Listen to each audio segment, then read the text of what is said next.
안녕하세요. 제2의 인생 황혼이혼의 진행자 은지민 변호사입니다. 치열한 삶을 이겨내고 맞은 인생의 황혼기.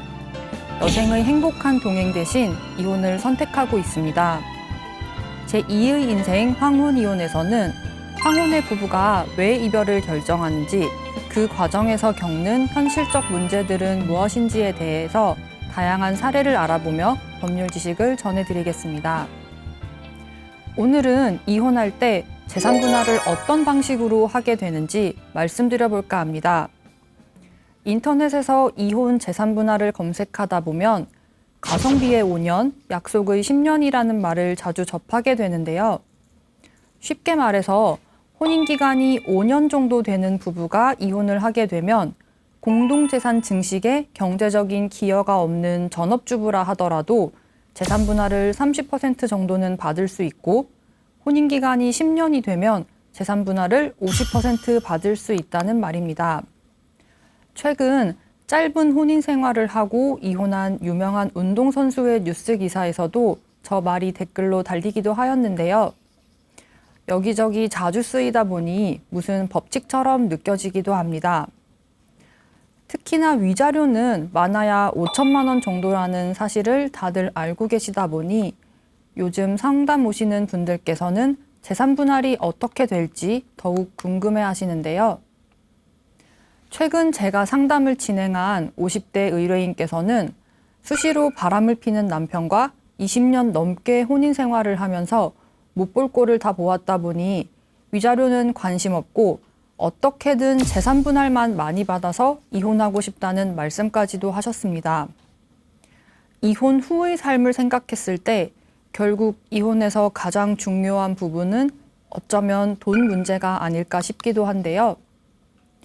그렇다면 가성비의 5년, 약속의 10년이라는 말이 정말 맞을까요? 부부가 이혼을 하게 되면 크게 3가지의 쟁점이 발생합니다. 위자료와 재산 분할, 양육권인데요.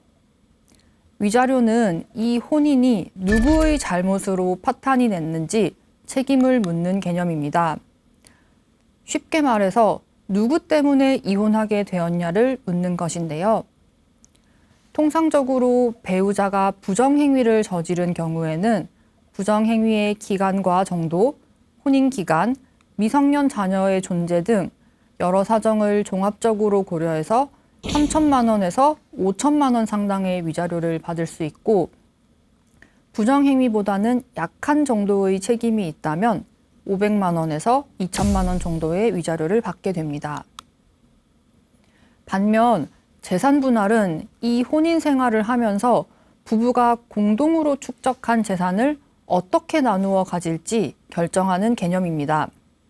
즉, 재산 분할은 누구의 잘못으로 이 혼인이 파탄난 것인지와는 상관없이 어쨌든 이혼을 하게 됐으니 이 공동으로 모은 재산을 합리적으로 나눠 가진다는 의미인 것입니다. 재산 분할을 할 때는 이 공동재산의 형성에 얼마나 기여했는지가 중요한 것이지, 배우자가 바람을 폈거나 나를 폭행했거나 하는 사실은 사실 재산 분할에서는 유의미한 문제가 아닙니다. 물론 배우자가 도박으로 재산을 탕진했다면 다소 이야기는 다르겠지만요. 우리 법원은 재산 분할을 할 때 청산적 요소와 부양적 요소를 고려하고 공동재산 형성에 각자 얼마나 기여하였는지 그 기여도를 고려합니다. 청산적 요소란 말 그대로 혼인관계를 청산하면서 그동안 공동재산 축적에 얼마나 기여하였는지를 따져서 재산을 분할한다는 의미입니다. 직접적으로 경제활동을 해서 소득을 벌어들인 것뿐만 아니라 육아와 가사, 내조, 정서적 지지, 재테크 등 이 소극적인 행위 또한 경제적 기여라고 보는데요. 그러다 보니 혼인 생활 내내 전업주부로 생활하였다 하더라도 경제적으로 기여하였다고 인정해주는 경우가 많습니다. 부양적 요소란 이혼을 한 이후에도 어느 정도의 생활 수준을 유지할 수 있도록 배려해서 재산 분할을 한다는 의미입니다. 부부가 이혼을 한다 하더라도 최소한 이혼을 한 이후에도 이혼 전과 비슷한 수준의 생활 수준을 유지할 수 있도록 부양해야 한다는 의미인데요.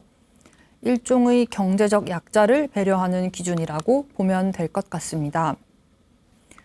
특히 이혼한 이후에 미성년 자녀를 양육해야 하는 배우자거나 아이를 낳고 육아에 집중하느라 오랫동안 경력이 단절된 채로 지냈던 배우자, 혹은 질병이나 장애로 인하여 이혼한 직후부터 당장 경제 활동을 하기 어려운 배우자의 경우라면 어느 정도 부양적 요소를 고려해서 재산 분할을 해주는 것입니다. 기여도는 말 그대로 공동재산 형성에 얼마나 노력하였는지인데요. 우리 법원은 어떻게 기여도를 판단할까요?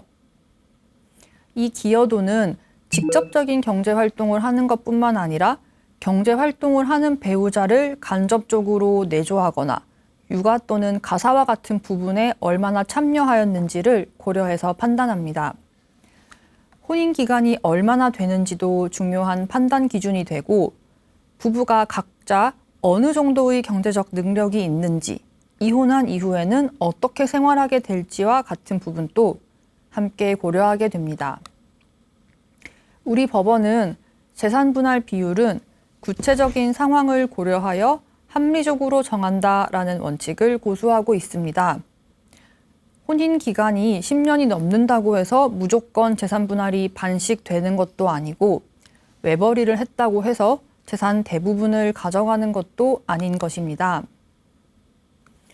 이처럼 청산적 요소와 부양적 요소, 기여도를 모두 고려한다고는 하지만 이혼 재산 분할은 근본적으로 부부가 공동으로 모은 재산을 나누는 것이기 때문에 부부가 함께 이 재산을 모으려면 다소 시간이 걸리겠죠.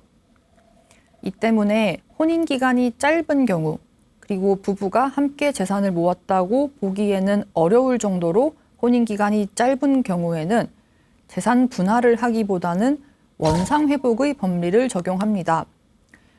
같이 모은 재산이 거의 없다시피 하므로 내 돈으로 산 가구는 내가 가져가고 상대방 돈으로 산 가전은 상대방이 가져간다는 의미입니다. 쉽게 말해서 내 돈으로 내가 산 재산은 내가 가져간다는 것인데요.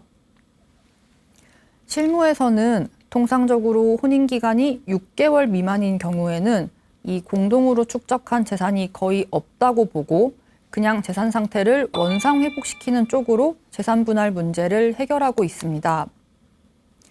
반대로 6개월 이상 혼인 관계를 유지했다면 어느 정도 공동재산이 형성되었다고 볼 수 있습니다. 예전에는 외벌이 부부가 많았다면 요즘은 맞벌이를 하는 부부가 대부분이라고 해도 과언이 아닌데요.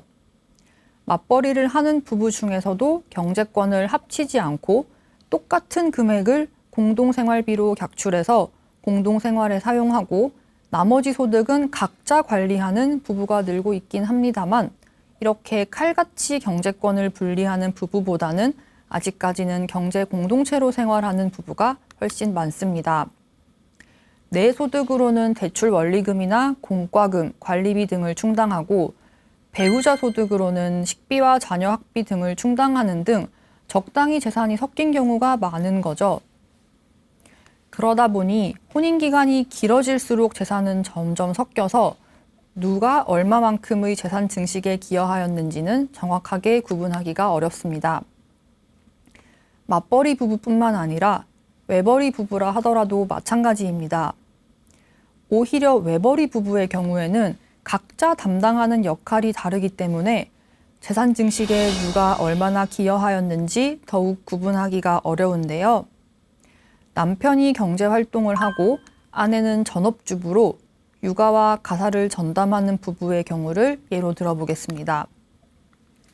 분명 남편 홀로 돈을 벌어오는 것은 맞지만 전업주부인 아내가 출근한 남편 대신 자녀들을 돌보고 집안일과 빨래, 식사 등 가사를 전담하고 있기 때문에 남편이 그만큼 경제활동에 집중할 수 있게 됩니다.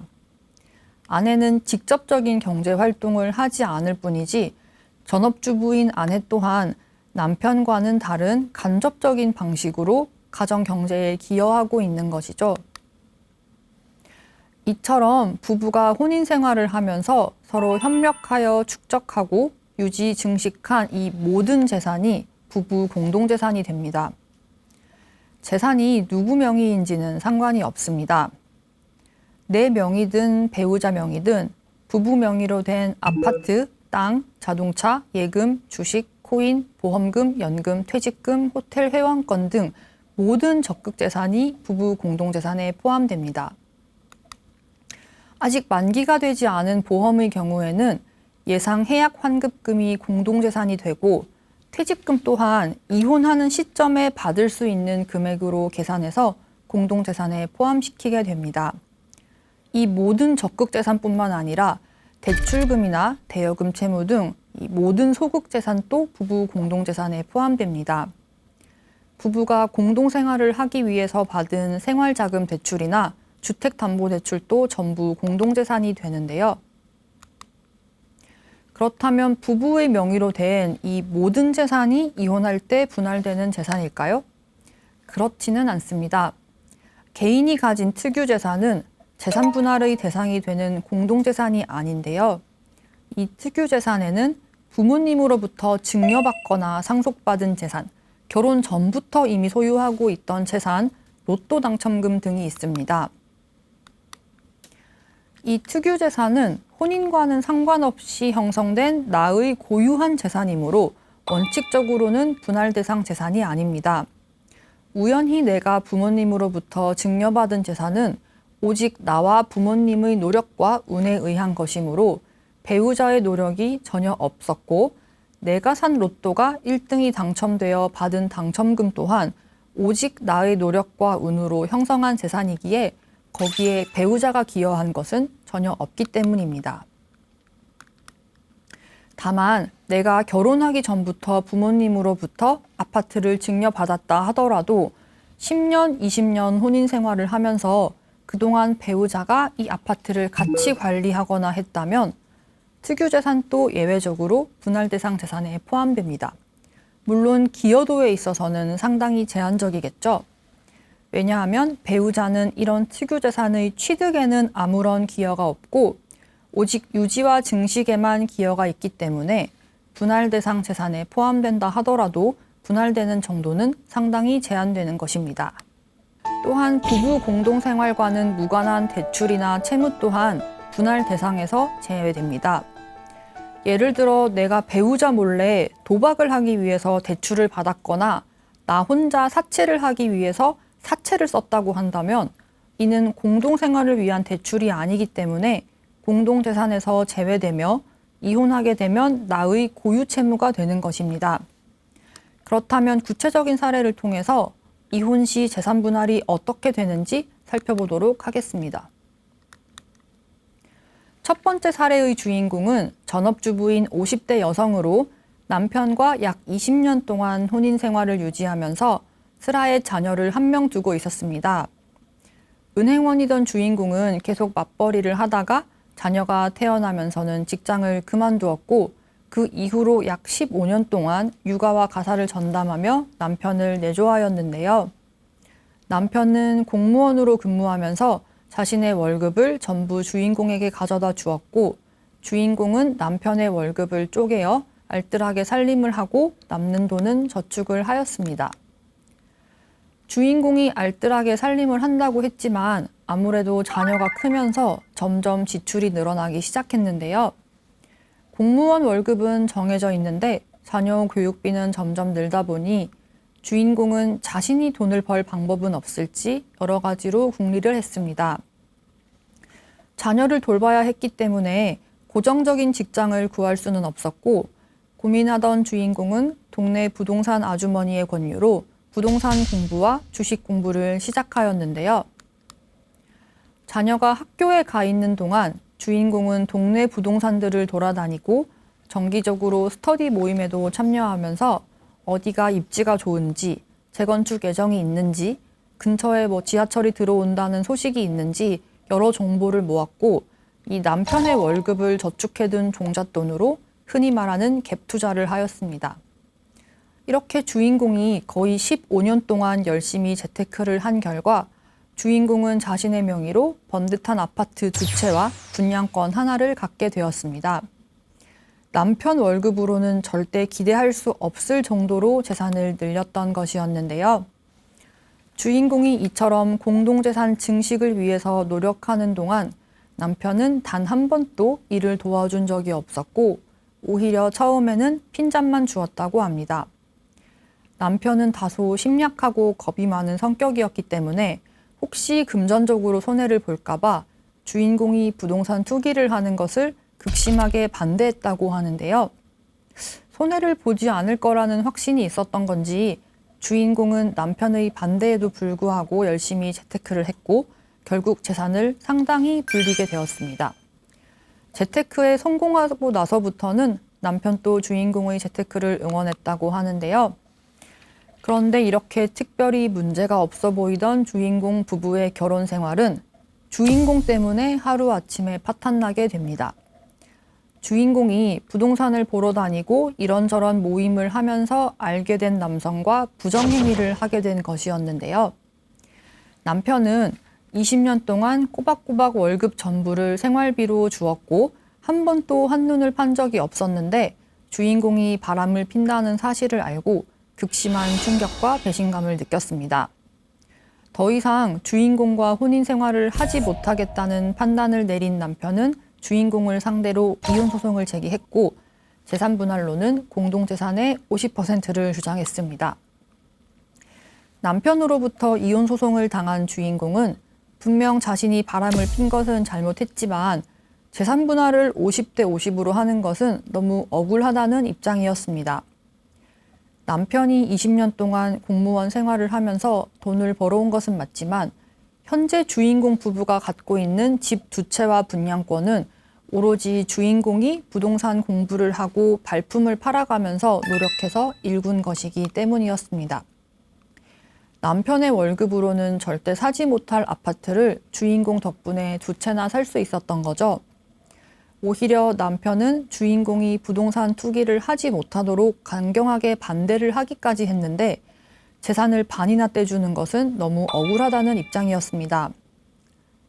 주인공은 남편에게 위자료는 줄 수 있어도 재산 분할은 절대 반반으로 할 수 없다는 입장이었기 때문에 이 사건에서 가장 중요한 쟁점은 재산 분할이었습니다. 이혼 소송에서 재산 분할을 하려면 우선 이 부부 공동재산이 어느 정도인지 확인할 필요가 있겠죠. 이 때문에 법원에서는 재산 명시 명령을 내려서 부부가 각각 어떤 재산을 가지고 있는지 목록을 만들어서 내라고 합니다. 부동산이나 자동차, 예금, 주식, 보험, 분양권, 보증금, 대출 등 각자가 가지고 있는 모든 재산을 적어내야 하는데요. 부동산이나 보험, 예금 같은 것을 전부 조회해서 계좌가 어떤 것들이 있는지 입증 자료를 캡처해서 이 목록에 첨부를 해야 합니다. 이혼 소송을 하기 전에 재산을 은닉하겠다고 계좌를 없애는 경우도 있는데요. 해지한 계좌나 보험도 전부 나오기 때문에 특별히 의미는 없는 것 같습니다. 그리고 이 재산 목록은 부부의 명의로 된 재산만 나오기 때문에 만약 배우자가 법인을 운영하고 있고 그 법인 소유의 부동산이나 다른 재산이 있다고 하더라도 이는 배우자의 재산이 아니기 때문에 원칙적으로는 부부 공동재산에 포함되지 않습니다. 이렇게 양측이 서로 재산 목록을 적어내면 쭉 훑어보고 상대방의 예금 계좌에 잔고가 얼마나 있는지 확인하는 절차를 진행하게 됩니다. 이를 금융거래정보 조회 신청이라고 하는데요. 부부라 하더라도 배우자 계좌에 정확히 얼마가 들어있는지 알지 못하는 경우가 많죠. 배우자 계좌에 돈이 얼마가 있는지, 그동안 돈을 어디다 사용했는지 확인하기 위해서 이 금융거래정보 조회 신청을 하게 됩니다. 통상적으로는 조회한 시점을 기준으로 3년치를 역산하여 지난 3년 동안의 거래 내역이나 카드 사용 내역을 전부 들여다보게 됩니다. 이혼 소송을 대비해서 미리 계좌에서 돈을 빼돌리거나 이체를 해도 이 금융거래정보 조회 신청을 해서 다 확인할 수 있는 거죠. 상대방의 계좌 거래 내역이나 카드 사용 내역을 조회하는 것은 보통 재산 분할 때문인데요.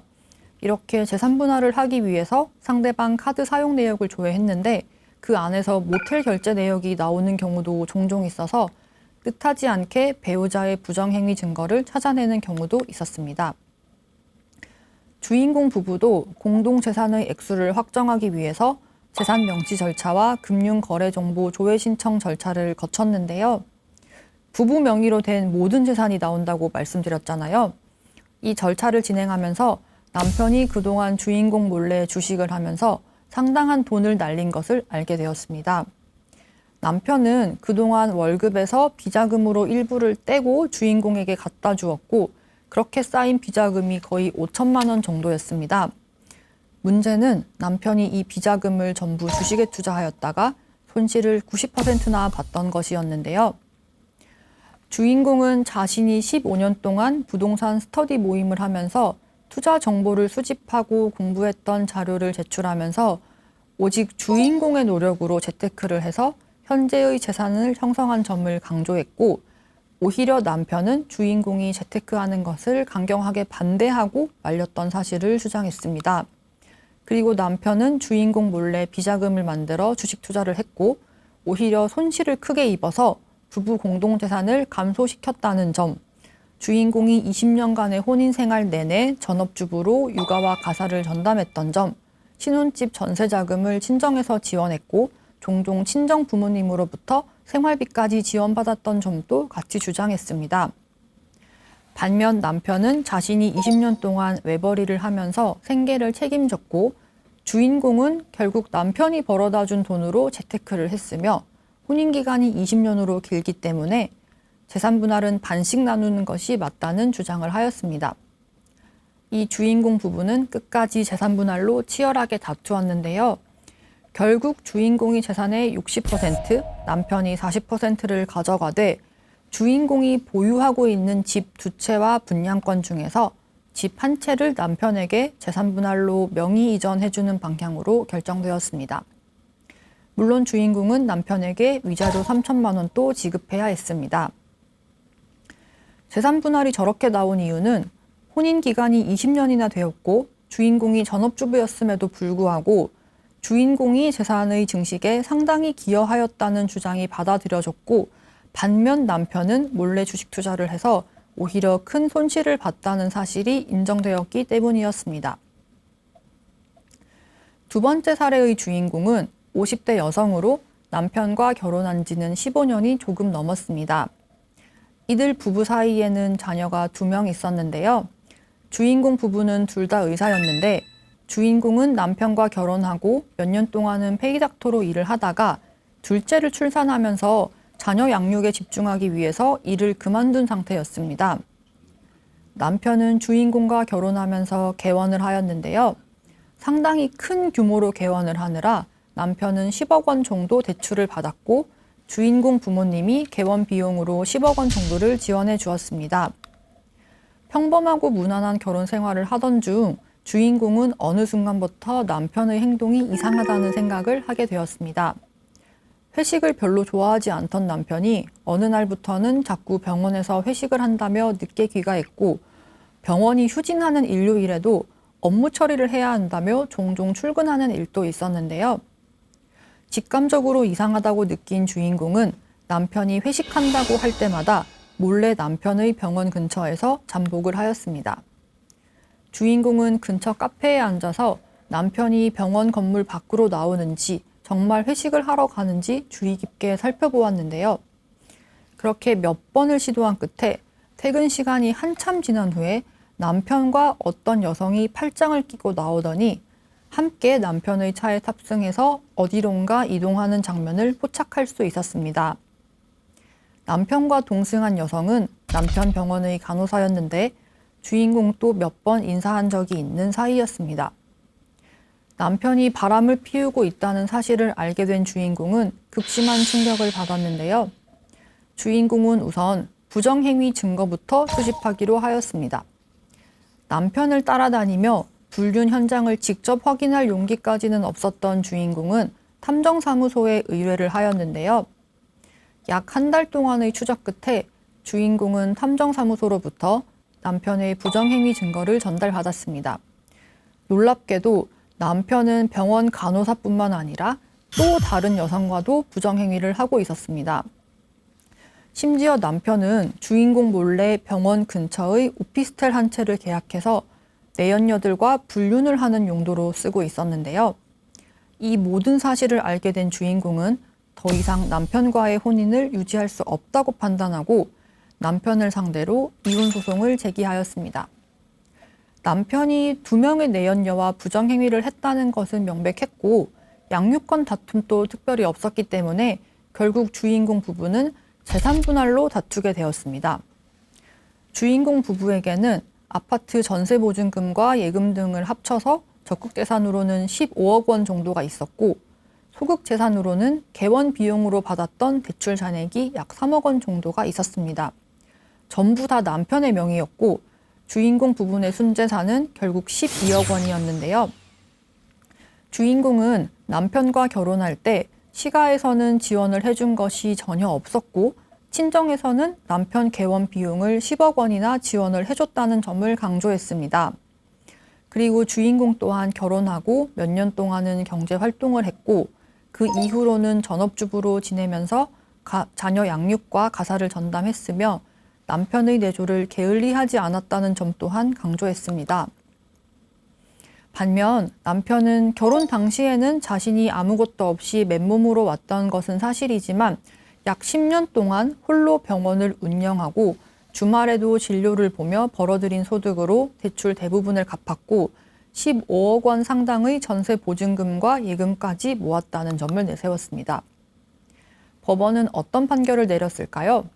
약 2년 동안의 치열한 공방 끝에 최종 재산분할 비율은 주인공이 65%, 남편이 35%로 결정되었습니다.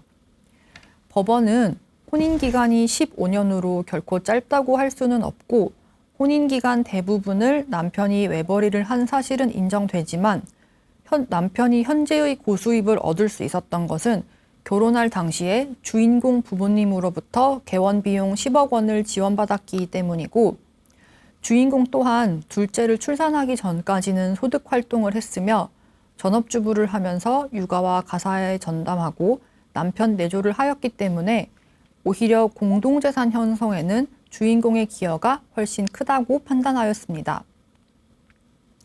주인공이 육아에 전념하느라 부득이하게 경력 단절이 된 점, 주인공이 미성년 자녀들을 양육하게 된 점, 남편은 이미 오랫동안 병원을 운영하고 있어서 이혼한 이후에도 안정적인 수입을 얻을 수 있는 점 또한 고려를 했던 것인데요. 이 판결에 따라서 남편은 주인공에게 재산분할로 8억 원을 현금으로 지급해야 했습니다. 소송 중에는 주인공과 남편이 재산분할로 치열하게 다투었는데요. 2년 동안 다투면서 뭔가 서로에 대한 부정적인 감정이 많이 희석되었던 것 같습니다. 남편은 판결이 확정된 이후에 주인공에게 연락해서 부정행위를 사과했고 주인공이 자녀들을 보다 편한 환경에서 양육할 수 있도록 남편 명의로 되어 있던 보증금 10억 원짜리 전셋집을 주인공에게 넘겨주는 것으로 이야기가 되었다고 합니다. 지금 말씀드린 두 사례는 재산분할의 요소 중에서 청산적 요소에 집중한 판결이었는데요.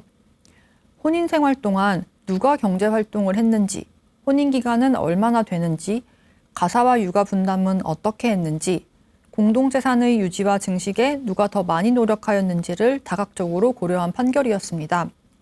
반면 지금 말씀드릴 세 번째 사례는 부양적 요소를 많이 고려한 다소 특이한 판결입니다. 주인공은 요식업에 종사하는 50대 남성으로 아내와 결혼한 지는 5년 정도 되었는데요. 주인공 부부는 서로 재혼이었습니다. 아내는 결혼하기 전부터 공황장애와 우울증으로 인해서 한 직장에서 꾸준히 일하지 못하고 아르바이트만 반복하고 있었고 특별히 모은 재산은 없었고 7천만 원 정도의 대출이 있는 상황이었습니다. 주인공은 대출 이자로 스트레스를 받는 아내를 위해서 결혼하면서 아내의 대출 7천만 원을 전부 갚아주었습니다. 그리고 주인공은 아내와 결혼한 직후에 약 2억 원 정도의 대출을 받아서 작은 식당을 차렸는데요. 혼인생활 내내 아내는 전업주부로 생활을 하고 주인공 홀로 가게를 운영하면서 생계를 꾸렸습니다. 그런데 어느 순간부터 아내는 점점 더 심한 우울증 증상을 보이더니 집안일조차 하지 않았고 매일 배달 음식만 시켜 먹으면서 하루 종일 침대와 소파에서 휴대폰 게임을 하며 생활하기 시작했습니다. 주인공은 어떻게든 아내를 회복시키려고 아내와 함께하는 운동을 제안하기도 하고 주말마다 아내를 데리고 근교 나들이를 다니기도 했는데요. 그러나 아내는 전혀 나아질 기미가 없었습니다. 그러던 어느 날 주인공은 집으로 날아온 독촉장을 보고서 아내가 주인공 몰래 또 대출을 받아서 휴대폰 게임 아이템을 사는데 전부 써버렸다는 사실을 알고는 아내와 크게 다투게 되었습니다. 결국 주인공은 아내와 이혼하기로 마음먹고 이혼 소송을 제기하게 되었는데요. 이 부부의 경우에는 재산 분할을 하는 것이 참 어려웠습니다. 부부 공동재산이 마이너스였기 때문인데요. 우선 주인공 부부가 살던 집은 주인공의 부모님 명의의 집이라 분할 대상 재산이 아니었습니다. 주인공에게는 적극 재산으로는 예금 3천만 원과 자동차 한 대가 있었고 소극 재산으로는 가게를 오픈하면서 받았던 대출이 1억 원 정도 남아 있었습니다. 아내에게는 특별한 적극 재산은 없었고 소극 재산으로는 주인공 몰래 받은 대출 2천만 원이 있었습니다. 즉 부부 공동 재산은 마이너스 1억 원 정도였던 거죠. 아내가 게임 아이템을 사려고 주인공 몰래 대출받았던 것을 부부 공동재산에서 제외한다고 하더라도 주인공 부부의 순재산은 마이너스였습니다. 이렇게 분할할 공동재산이 마이너스인 경우는 어떻게 분할을 할까요? 공동재산이라고는 대출밖에 없는데 무조건 이혼하면 상대방의 빚을 떠안아야 하냐고 물어보시는 경우가 종종 있는데요. 부부의 재산 상태, 경제적 능력, 장래의 상황 등 재반 사정에 따라서 법원에서 다르게 판단하기 때문에 일률적으로 답을 드리기가 상당히 어렵습니다. 이 사건의 경우에는 다소 이례적인 판결이 나왔습니다. 부부가 현재 자신의 명의로 보유하고 있는 재산을 그대로 가져가되 주인공이 아내에게 300만 원을 지급하는 것이었는데요. 만약 청산적 요소만 고려하였다면 이런 판결은 나오지 않았을 겁니다. 5년 정도의 혼인 기간과 주인공이 아내의 혼전 채무 7천만 원을 변제해 준 점, 혼인 생활 내내 주인공이 홀로 외벌이를 한 점, 전업주부인 아내는 매일 배달 음식을 시켜 먹으며 집안일조차 제대로 한 적이 없었던 점, 주인공 몰래 대출을 받았던 점 등을 엄격하게 따져서 청산적 요소만 고려해서 재산 분할을 했다면 아마 아내는 최소한 주인공의 대출을 일부 나누어 갖는 쪽으로 판결이 났을 것입니다. 그러나 이 사건 재판부는 부양적 요소를 주의 깊게 고려했습니다. 아내는 정기적인 소득 활동을 해본 적이 없었고 가진 재산이라고는 대출 2천만 원이 전부였으며 정서적으로도 매우 불안정한 상태라서 이혼을 한 이후에도 고정적인 수입을 얻는 일을 한다는 것을 기대하기 어려웠기 때문인데요. 반면 주인공은 아직 대출 1억 원이 남기는 했지만 가게를 운영하면서 꾸준히 수입을 얻고 있었고 이혼한 이후에도 생계 유지에는 아무런 문제가 없었습니다. 실제로 이 사건은 2번의 조정 절차를 거쳤는데요. 판사님께서 주인공을 몇 번이나 완곡하게 설득하였습니다. 물론 주인공이 아내의 혼전 채무 7천만 원을 대신 갚아줬고 혼인 생활 내내 주인공이 홀로 경제 활동을 했으며 아내는 오히려 주인공 몰래 대출까지 받으며 공동재산을 감소시킨 것은 인정하지만 아무런 경제적 능력도 없는 아내에게 재산 분할로 대출금 일부를 떠넘기면 이혼한 이후에 아내가 살아갈 방법이 없다는 이유였습니다. 이 때문에 판사님께서는 서로 귀책 사유를 따지지 말고 재산 분할도 현재 명의대로 그대로 두며 아내가 주인공 몰래 받았던 대출은 아내가 책임지는 것으로 하되 아내가 같이 살던 집에서 이사를 나가고 집도 구해야 하므로 주인공이 아내에게 위로금조로 몇백만 원이라도 지급하는 것이 어떻겠냐는 의견을 계속 주셨습니다. 처음에는 주인공도 아내에 대한 감정이 많이 좋지 않았고 혼전 채무 7천만 원을 대신 갚아준 것만이라도 돌려받고 싶다는 의견을 강하게 주장했는데요. 그런데 두 번의 조정 절차를 거치면서 주인공은 아내와 보냈던 시간을 돌이켜보기도 하고 이혼 후에 어떻게 살아갈지, 자기는 어떻게 살아야 할지, 아내는 또 어떻게 살지 고민 또 많이 하였습니다. 결국 주인공이 재산 분할에서 많이 양보를 해서 주인공이 아내에게 300만 원을 주는 것으로 정리가 되었습니다. 마지막으로 소개드릴 네 번째 사례 또한 부양적 요소를 많이 고려한 판결이었습니다. 주인공은 60대 여성으로 남편과는 30년 정도 혼인 생활을 유지하고 있었고 부부 사이에는 자녀가 한 명 있었습니다. 남편은 수십 년 동안 동네에서 꽃집을 운영하고 있었는데요. 사실상 주인공은 남편을 도와서 함께 꽃집을 운영하고 있었습니다.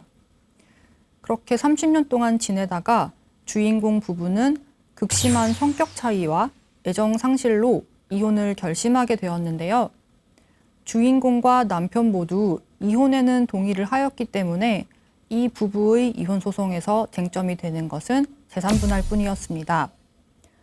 주인공 부부의 공동재산은 남편이 가진 꽃집 보증금 1억 원이랑 집 한 채, 3억 정도 하는 집 한 채, 그리고 꽃집 운영에 수반된 대출 2억 원이 전부였는데요. 즉, 순재산이 2억 원이었습니다. 재산분할 소송에서 남편은 이 꽃집 대출 이자를 자신이 부담하는 것이 싫다는 이유로 재산분할을 할 때 주인공과 남편이 이 대출을 1억 원씩 나누어 가져야 한다고 주장을 하였는데요. 반면 아내는 이혼 후에 자신은 경제 활동을 할 수 없고 그리고 꽃집은 남편의 명의로 20년 이상 운영을 해왔고 사실상 아내는 전업주부 생활을 해왔다라는 주장을 하였습니다. 이 사건은 법원이 어떻게 판결을 하였을까요? 법원에서는 주인공 부부의 순재산이 2억 원이고 기여도는 각자 50대 50으로 인정을 해서 결국 각자 1억 원씩 나누어 가지라고 판결을 내렸습니다. 다만 이 꽃집에 수반된 대출 2억 원은 남편이 전부 가지고 남편이 아내에게 현금으로 1억 원을 지급하라는 판결을 내렸습니다. 법원은 왜 이런 판결을 내렸을까요? 남편은 이혼 후에도 계속 꽃집을 운영을 하면서 이제 벌어들일 수 있는 소득이 있었고 반면 이혼을 하게 되면 아내는 남편 명의의 집에서 이사를 나가야 했고 꽃집을 그동안 같이 운영한 점도 있지만 사실상 아내는 직원 정도의 잡일만 했고 실질적인 꽃집 경영은 남편이 했기 때문에 아내는 이혼을 한 이후에 꽃집을 차리거나 할 능력이 전혀 없다고 판단을 하였습니다. 즉, 이혼을 한 이후의 삶을 고려해서 법원은 남편은 대출을 변제할 능력이 있지만 아내에게는 그럴 능력이 없기 때문에 공동재산에 대출을 포함시키되 이 대출금 전액은 남편이 부담을 하고 아내는 대신 그만큼을 공제한 나머지 1억 원을 남편으로부터 재산분할로 받아가는 판결을 내렸던 것이었습니다. 오늘 설명드린 사례를 보고 어떤 생각을 하셨나요? 가성비의 5년, 약속의 10년이라는 말처럼 혼인기간이 10년쯤 되면 재산분할을 50대 50으로 할 수 있는 것은 아니라는 것을 이해하셨을까요? 혼인기간이 길면 길수록 분할 비율이 50대 50으로 수렴하는 것은 사실입니다. 실무에서도 혼인기간이 10년쯤 넘어가면 일단 기본적으로 재산분할을 50대 50에서 시작하고 있는데요.